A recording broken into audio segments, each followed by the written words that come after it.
എല്ലാവർക്കും നമസ്കാരം. ഞാൻ സരിത മഹേശ്വരൻ. ഇന്ന് ശ്രീകൃഷ്ണവിലാസ മഹാകാവ്യത്തിൻ്റെ 7ാമത്തെ സർഗത്തിലെ 13ഉം 14ഉം ശ്ലോകങ്ങൾ നമുക്ക് പഠിക്കാം. 2 ശ്ലോകങ്ങളിലും വസന്തമാലിക വൃത്തം തന്നെയാണുള്ളത്. ഇവിടെയും ശ്രീകൃഷ്ണനും ഗോപസ്ത്രീകളും തമ്മിലുള്ളതായ രതിക്രീഡകളെ പറ്റിയിട്ടും വിലാസങ്ങളെ പറ്റിയിട്ടും ഒക്കെയാണ് വർണ്ണിക്കുന്നത്. നമുക്ക് ആദ്യം 13ാമത്തെ ശ്ലോകം ചൊല്ലാം. ചരണേഷു നിപത്യമാനിനീനാം പ്രണയാമർഷപരാങ്മുഖീകൃതാനാം അയതിഷ്ടപരഃ പുമാനളീകൈരപരാധം ശപഥൈർനിജം പ്രമാർഷ്ടും. ആദ്യം പദച്ഛേദം പറഞ്ഞു നോക്കാം. ചരണേഷു നിപത്യ മാനിനീനാം പ്രണയാമർഷപരാങ്മുഖീകൃതാനാം അയതിഷ്ട പരഃ പുമാൻ അളീകൈഹി അപരാധം ശപഥൈഹി നിജം പ്രമാർഷ്ടും. ശ്രീകൃഷ്ണൻ എങ്ങനെയാണ് ഗോപസ്ത്രീകളെ പലതരത്തിൽ അനുനയിപ്പിച്ചത് എന്നുള്ളതാണ് പറയണത്. തെറ്റുകൾ ചെയ്യുമ്പോൾ ഒരു മടിയും കൂടാതെ അവരുടെ മുമ്പിൽ സാഷ്ടാംഗം നമസ്കരിച്ചുകൊണ്ട് താൻ ചെയ്തത് തെറ്റാണ് എന്ന് ഉറപ്പിച്ചു പറയുന്ന ശ്രീകൃഷ്ണന്റെ ഒരു വാങ്മയ ചിത്രമാണിത്. പരഃപുമാൻ എന്നാണ് ശ്രീകൃഷ്ണനെ ഇവിടെ പറയണത്. ആ പരമമായിട്ടുള്ള പുരുഷൻ, അതായത് പരമപുരുഷൻ ഭഗവാൻ മഹാവിഷ്ണു. ഭഗവാൻ എന്താ ചെയ്തത്? പരഃപുമാൻ കൃഷ്ണ പ്രണയാമർഷ പരാങ്മുഖീകൃതാനാം മാനിനീനാം ചരണേഷു നിപത്യ. പ്രണയ അമർഷ പരാങ്മുഖി, പ്രണയം ഉണ്ടായതുകൊണ്ട് തന്നെ പ്രണയം കൊണ്ടുണ്ടാവുന്നു അമർഷവും. പ്രണയം എന്ന് പറഞ്ഞാൽ രണ്ടുപേര് തമ്മിലുള്ളതായിട്ടുള്ള ഇഷ്ടമാണ്, കാമമാണ്.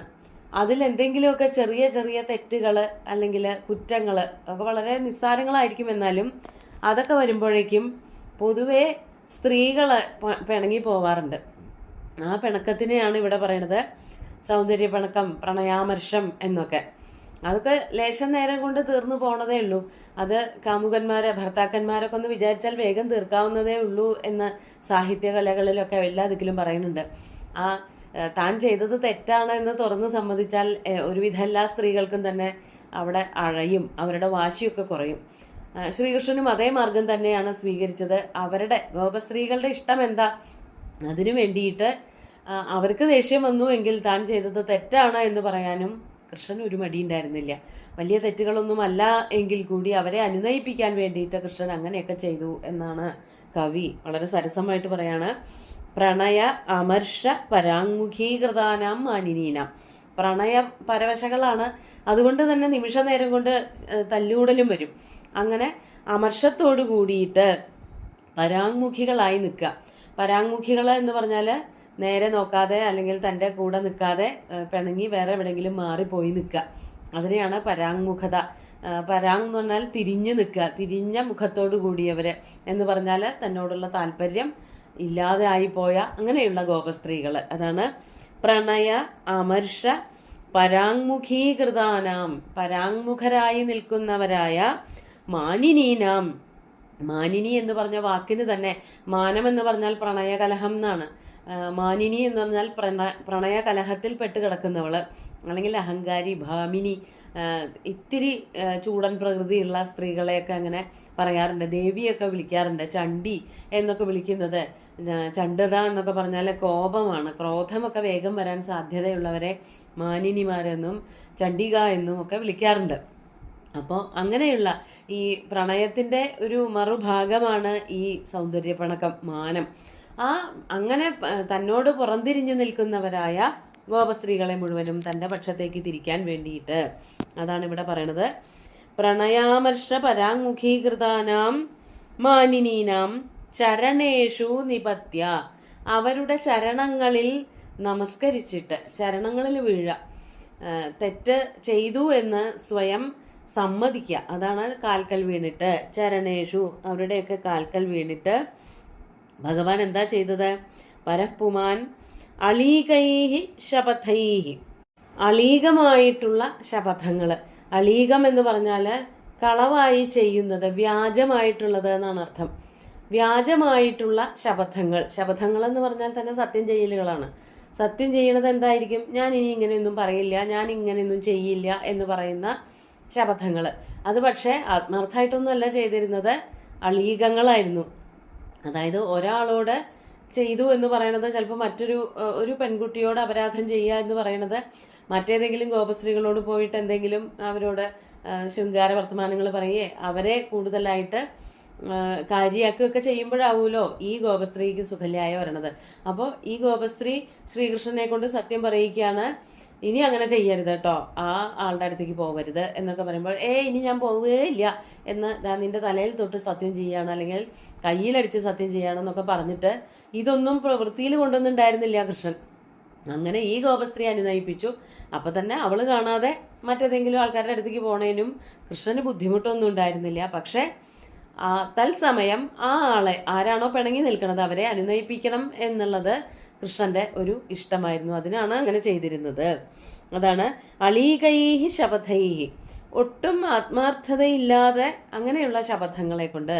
അത് പൊതുവെ ഈ കാമുകന്മാരുടെ ഒരു സ്വഭാവമാണ്. തൽക്കാലത്തേക്ക് ഈ ഇരുട്ടുകൊണ്ട് ഒട്ടടയ്ക്കുക എന്നൊക്കെ പറയണത് പോലെ തൽക്കാലത്തേക്ക് അവളൊന്ന് അനുനയിക്കട്ടെ, ബാക്കി പിന്നെ ആവാം എന്നുള്ളത് കൊണ്ട് ആ പെൺകുട്ടിയെ ബോധ്യപ്പെടുത്താൻ വേണ്ടിയിട്ട് ഒരു സത്യവും പറഞ്ഞിട്ട് അളീകൈഹി ശപഥൈഹി നിജം അപരാധം പ്രമാർഷ്ടും. എന്തിനു വേണ്ടിയിട്ടാണ് അത് ചെയ്തത്? ആ സത്യം ചെയ്തത് എന്തിനാ? അവരവരുടെ തെറ്റിനെ ഇല്ലാതെയാക്കാൻ, അല്ലെങ്കിൽ അതിന്റെ ആ തെറ്റ് എനിക്ക് ബോധ്യപ്പെട്ടു എന്നുള്ളത് ഇവരെ അറിയിക്കാൻ വേണ്ടിയിട്ട്, അതായത് ഗോപസ്ത്രീകളെ അറിയിക്കാൻ വേണ്ടിയിട്ട്. നിജം തൻ്റെതായ അപരാധം തെറ്റിനെ പ്രമാർഷ്ടും ഇല്ലാതെയാക്കുന്നതിന് വേണ്ടിയിട്ട്, തുടച്ചു കളയുന്നതിന് വേണ്ടിയിട്ട് അയതിഷ്ഠ നല്ലവണ്ണം പ്രയത്നിച്ചു. യത്നമകരോത്, അതില് ലുങ്ങിലെ രൂപമാണ് അയതിഷ്ഠ. പരഃപുമാൻ അയതിഷ്ഠ, തൻ്റെ തെറ്റുകള് തുടച്ചു കളയുന്നതിന് വേണ്ടിയിട്ട്, ഗോപസ്ത്രീകൾക്ക് ബോധ്യം വരാൻ വേണ്ടിയിട്ട് സത്യമൊക്കെ ചെയ്ത് അവരുടെ കാൽക്കലൊക്കെ വീണു എന്നാണ്. അതിനു വേണ്ടിയിട്ട് കുറെ പ്രയത്നിച്ചു എന്നാണ് കവി ഇവിടെ വർണ്ണിക്കുന്നത്. നമുക്ക് അടുത്ത ശ്ലോകം കൂടി നോക്കാം. 14-ാമത്തെ ശ്ലോകം നോക്കൂ. ഉദിതം ജലധേ സ്വയം ത്വനിച്ഛന്നമൃതം യസ്സുരസാത് പുരാ ചകാര സപിബന്നധരം വിലാസിനീനാം ന പുനസ്തൃപ്തിമവാപനന്ദസൂനു. നമുക്ക് ആദ്യം പദച്ഛേദം പറയാം. ഉദിതം ജലധേ സ്വയം തു അനിച്ഛൻ അമൃതം യഹ് സുരസാത് പുരാ ചകാര സ പിബൻ അധരം വിലാസിനീനാം ന പുനഃ തൃപ്തിം അവാപ നന്ദസൂനു. ആ നന്ദസൂനുവിന് തൃപ്തി വന്നില്ല. തൃപ്തിം ന അവാപ, ശ്രീകൃഷ്ണന് രതികേളികളിൽ തൃപ്തി വന്നില്ല, മതിയായില്ല എന്നാണ് പറയണത്. രതികേളികളിൽ വെച്ചിട്ടുള്ള അധരപാനത്തെ പറ്റിയിട്ടാണ് ഇവിടെ പറയണത്. പണ്ടൊരിക്കെ ഒരു പാലാഴി കടഞ്ഞപ്പോൾ ഒരു സംഭവം ഉണ്ടായി എന്ന് പറഞ്ഞിട്ടാണ് ഈ ഒരു ശ്ലോകം തുടങ്ങുന്നത്. യഹ് പുര, യാതൊരാളാണോ പണ്ടെന്ന് വെച്ചാൽ മഥന സമയത്ത്, അമൃതമഥന സമയത്ത് എന്നുള്ളത് വ്യാഖ്യാനത്തിൽ നിന്ന് കൂടി കൂട്ടി വായിച്ചാലേ മനസ്സിലാക്കാൻ പറ്റുള്ളൂ. അമൃതമഥന വേളയിൽ എന്താണ് ഉണ്ടായത്? ജലധേഹെ സ്വയം ഉദിതം അമൃതം. ജലധേഹെ, ജലധിയിൽ നിന്ന്, അതായത് സമുദ്രത്തിൽ നിന്ന്, സ്വയം ഉദിതം തന്നെത്താൻ പുറത്തേക്ക് വന്നതായ അമൃതം, അമൃതത്തെ അനിച്ഛൻ, അമൃതത്തിനോട് താല്പര്യമില്ലാത്തത് കൊണ്ട് യാതൊരാൾ എന്താണ് ചെയ്തത്? ആ ശ്രീകൃഷ്ണൻ അല്ലെങ്കിൽ മഹാവിഷ്ണു എന്താ അന്ന് ചെയ്തത്? അമൃതം സുരസാദ് ചകാര, ആ അമൃതത്തിനെ സമുദ്രത്തിൽ നിന്ന് തന്നെത്താൻ പൊന്തി വന്നതായ, അതായത് പാലാഴി കടയണതിന്റെ ഇടയ്ക്ക് പൊന്തി വന്നതായ, അല്ലെങ്കിൽ ആ സമയത്ത് ലഭിച്ചതായ, ദേവന്മാർക്കും അസുരന്മാർക്കും കൂടി നൽകിയതായിട്ടുള്ള, ഭഗവാൻ തന്നെയാണ് നൽകിയത്, എന്നാലും അത് സമുദ്രത്തിൽ നിന്ന് കിട്ടിയതാണല്ലോ. ആ അമൃതം അന്ന് വിഷ്ണു എന്താ ചെയ്തത്? സുരസാത് ചകാര. സുരസാത് എന്ന് പറഞ്ഞാൽ സുരാധീനം ചകാര, ദേവന്മാർക്ക് മാത്രമായിട്ട് കൊടുത്തു.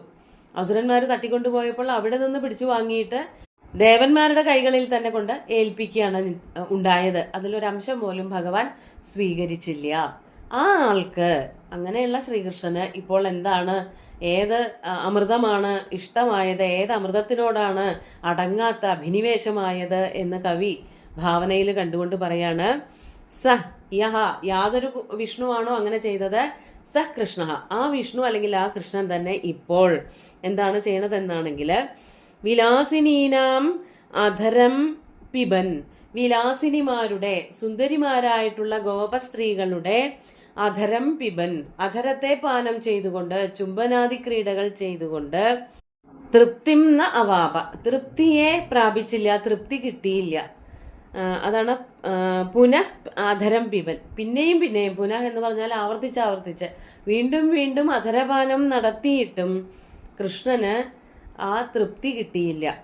അന്ന് സമുദ്രത്തിൽ നിന്ന് പാലാഴി, അതായത് പാലാഴി കടഞ്ഞിട്ട് അമൃത് വന്നപ്പോൾ അല്പം പോലും രുചിച്ചു നോക്കാതെ ദേവന്മാർക്ക് വേണ്ടി മാത്രമായി കൊടുത്ത ഈ കൃഷ്ണൻ ഇപ്പോൾ ഗോപസ്ത്രീകളുടെ അധരപാനം നടത്തുന്നതില്, ചുംബനാദി ക്രീഡകൾ ചെയ്യുന്നതില് തൃപ്തി കിട്ടുന്നില്ല. അതിന്റെ അർത്ഥം എന്താണ്? ആ അമൃതത്തിനേക്കാളും സ്വാദിഷ്ടമാണ് സുന്ദരികളായിട്ടുള്ള ഗോപസ്ത്രീകളുടെ അധരം. ആ അധരപാനം നടത്തിയിട്ട് ശ്രീകൃഷ്ണന് മതിയായില്ല എന്ന് പറയുന്നതിന്റെ അർത്ഥം ഇതാണ്. ഇവിടെ വ്യാഖ്യാനത്തിൽ പറയുന്നുണ്ട്, അമൃതാത് അധിക രസ ആസാം അധര ഇത്യർത്ഥ. അമൃതിനേക്കാളും അധികമായ രസത്തോടു കൂടിയത്, രുചിയോടു കൂടിയത് ആയിരുന്നു ഈ ഗോപസ്ത്രീകളുടെ അധരങ്ങൾ എന്നർത്ഥം. അങ്ങനെ ക്രീഡാവർണ്ണനമാണ്, രതിക്രീഡകളാണ്. നമുക്ക് ശ്ലോകങ്ങൾ ഒന്നുകൂടി ചൊല്ലി നോക്കാം.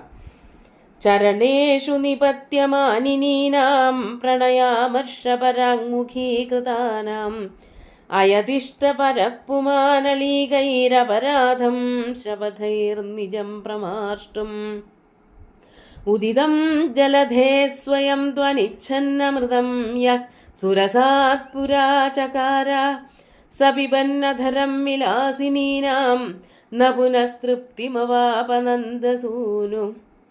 ഈ സുന്ദരമായിട്ടുള്ള 2 ശ്ലോകങ്ങളും ഭഗവാന്റെ കാൽക്കൽ അർപ്പിച്ചുകൊണ്ട്, ഗുരുവായൂരപ്പനെ സാഷ്ടാംഗം നമസ്കരിച്ചുകൊണ്ട് എല്ലാവർക്കും ശുഭദിനം നേർന്നു നിർത്തട്ടെ. നന്ദി.